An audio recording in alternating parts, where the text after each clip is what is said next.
Bonjour, je m'appelle Juvenal Demes, ingénieur agroforestier, entrepreneur agro-silvo-pastoral et promoteur de l'entreprise Dems Agroforestry Consulting qui fait dans la conception, la réalisation, le suivi et l'accompagnement des projets agro-silvo-pastoral. Comme j'ai l'habitude de le dire, devenir agriculteur ou entrepreneur agro-pastoral ne s'improvise pas, mais il est capital d'acquérir un minimum de connaissances. C'est dans ce sillage que nous avons préparé pour vous cette formation intitulée « Comment réussir la culture de la fraise ». Surtout pour ceux qui sont en Afrique, car on a longtemps pensé que la fraise, c'était juste une culture qui était faite en Europe ou en Occident. Sachez-le, c'est bel et bien possible ici en Afrique. Alors, dans le cadre de cette formation, nous l'avons organisée en 5 parties, regroupées dans 8 modules. La première partie ici, nous allons parler principalement des généralités sur la fraisiculture, à savoir l'origine de la fraise, les types de fraises, les catégories de fraises, les exigences agroécologiques de la fraise. Dans la deuxième partie, nous allons spécialement parler de les différentes variétés de la fraise. Quels sont les critères qu'il faudra prendre en compte pour choisir telle catégorie par rapport à telle catégorie de fraisier.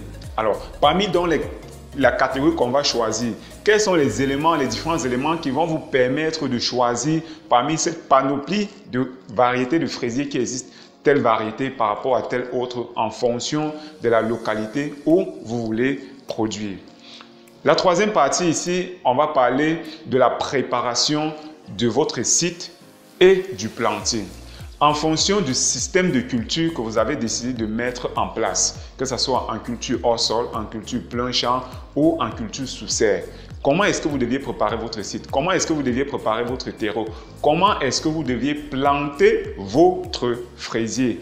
Car le planting est une étape cruciale pendant la culture de la fraise.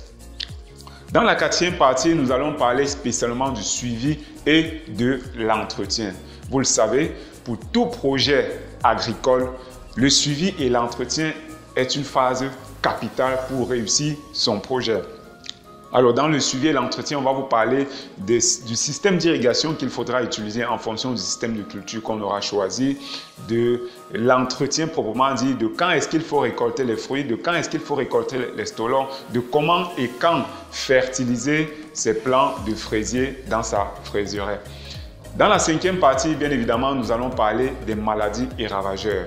Le fraisier, comme toute autre culture, a de nombreuses maladies et ravageurs qui peuvent sérieusement impacter votre production de fraises. Donc, il sera donc important pour nous de décortiquer avec vous les différentes maladies et ravageurs qui attaquent le fraisier, de comment est-ce que vous deviez prévenir ces maladies et de comment est-ce que vous deviez lutter contre ces maladies si jamais ces maladies sont déjà installées dans votre plantation. Par la suite également, nous allons parler de la commercialisation de votre fraisier, de la conservation et de la commercialisation après la récolte. Également aussi dans cette formation, nous allons décrire avec vous comment est-ce que vous pouvez démarrer votre culture de la fraise avec seulement 10 000 francs CFA.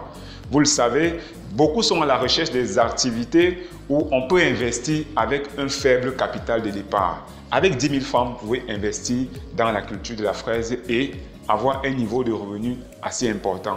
Voilà donc donné tous les éléments qui vont entrer dans le cadre de cette formation.